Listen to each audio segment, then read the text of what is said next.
और आज जब नवाज शरीफ साहब बात कर रहे थे, रास्ते में मुझे किसी ने तस्वीर भेजी जब नवाज शरीफ साहब को पनामा जैसे ड्रामे में सजा हुई तो इमरान खान उस सजा पे अपने लोगों को मिठाई खिला रहा था।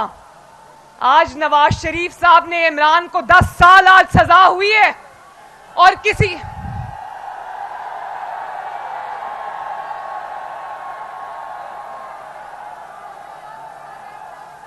और हारूनाबाद वालों, मैं आपसे पूछना चाहती हूं, नवाज शरीफ को सजा किस बात पे हुई थी? जरा जवाब सुनो, किस बात पे हुई थी? बेटे से तनख्वाह ना लेने जैसे मजाक पर, जिसका तमाशा पूरी दुनिया ने देखा और रहती दुनिया उस पनामा जैसे बदनाम जमाना फैसले का मजाक उड़ाती रहेगी। लेकिन नवाज शरीफ साहब ने इमरान के 10 साल पे किसी ने कोई मिठाई नहीं बांटी, हमने कोई खुशियां नहीं मनाई। लेकिन मैं ये जरूर कहना चाहती हूं कि इमरान का जुर्म बेटे से तनख्वाह ना लेना नहीं था।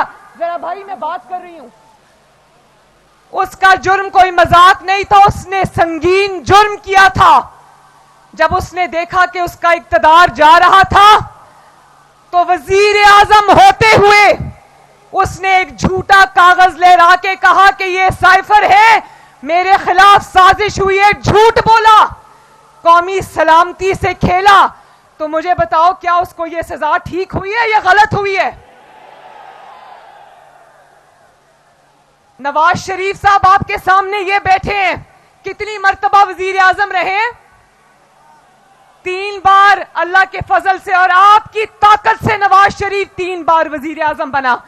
मैं आज हारूनाबाद से पूछना चाहती हूं, 3 बार आपने वजीर आजम बनाया, नवाज शरीफ को तीनों बार आधी अधूरी हुकूमतों में दफ्तर से निकाल बाहर किया गया। क्या ये हारूनाबाद मुझे हाथ उठा के बता सकता है कि उस तज़हीक के बावजूद, साजिश से निकाले जाने के बावजूद, क्या एक बार भी नवाज शरीफ ने कोई कौमी सलामती से खेला? 3 बार के वजीर आजम के दिल में दर्जनों नहीं सैकड़ों कौमी राज दफन होते हैं।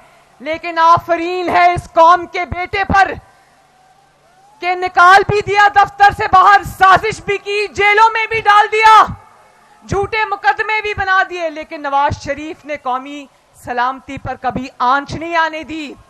यह फर्क है नवाज शरीफ में और उसके मुखालिफिन पर। आफरीन है इस कौम के बेटे पर। आओ हम सब मिलकर हारूनाबाद नवाज शरीफ को आज शाबाश दें। वो उसका अपना प्रिंसिपल सेक्रेटरी जो आजम खान था, उसने कुरान पे हल्फ लेकर कहा कि इमरान खान ने साइफर के मामले में झूठ बोला और कहा कि इस साइफर से मुझे खेलना है। मैं आपसे ये सवाल करना चाहती हूं, मेरे हारूनाबाद के शेरों और शेरनियों, मैं आपसे ये पूछना चाहती हूं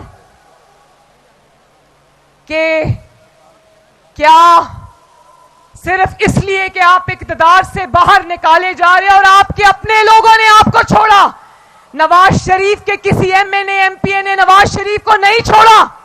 ये चौधरी नूरुल हसन तनवीर साहब यहां पर खड़े हैं, आलमदाद लालिका खड़ा है, अब्दुल गफ्फार वट्टू साहब हैं, एहसानुल हक बाजवा साहब हैं, चौधरी डॉक्टर मजहर इकबाल साहब हैं, मियां मुजफ्फर इकबाल है, राना अब्दुल रऊफ है, मुमताज महारवी है, मियां खुदा हुसैन वट्टू है, सैयद नजर महमूद है, जाहिद इकराम है, मियां मजीद जताला है। मैं पूछना चाहती हूं, क्या किसी एक ने भी नवाज शरीफ को छोड़ा?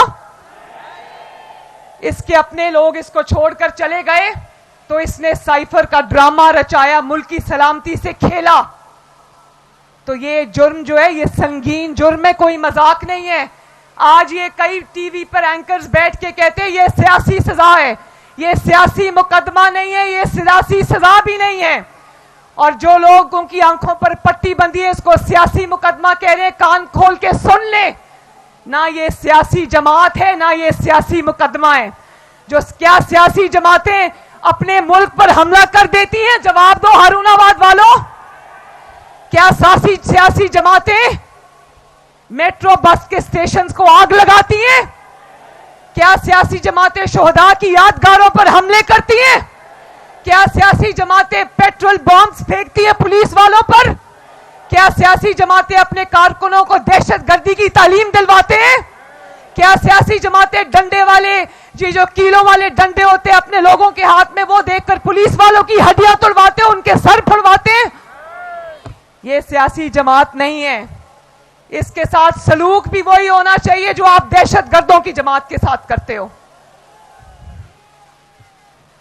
और अभी नवाज शरीफ साहब ने आपको बताया कि लोगों को, जिसने अपनी सियासत का आगाज ही लोगों को चोर चोर कहकर किया, जिसके पास आज तक लोगों को इल्जाम लगाने के अलावा जिसके पास कोई बात नहीं है, कोई मुखालिफ हो उसको वो चोर चोर कहता है। लेकिन अल्लाह ताला का करना देखो, आज ट्रांसपेरेंसी इंटरनेशनल जैसी तंजीम कह रही है कि सबसे करप्ट दौर जो है वो इमरान खान का दौर था। 2013 में जब नवाज शरीफ साहब को आपने वजीर आजम बनाया तो करप्शन अरूज पे थी। 5 साल के अंदर अंदर करप्शन जो है वो 23% नीचे गई, और वो कोई आम दौर नहीं था जहां पे लोगों को अंडे, कट्टे और मुर्गियां दे रहे थे। वो ऐसा दौर था कि जिसमें पाकिस्तान के सबसे बड़े मंसूबे बने, जिसमें आपके लिए बिजली के मंसूबे बने, गैस की पाइपलाइंस बिछी, गैस के जहाज आए, मोटरवेज का जाल बिछा, सड़कों का जाल बिछा, सी पैक आया, चाइना पाकिस्तान इकोनॉमिक कॉरिडोर आया, और एक चीज कभी करप्शन की नहीं निकाल के ला सके, क्योंकि करप्शन थी नहीं। अपना दौर आया तो गोगी भी आ गई, पिंकी भी आ गई, सब आ गए, और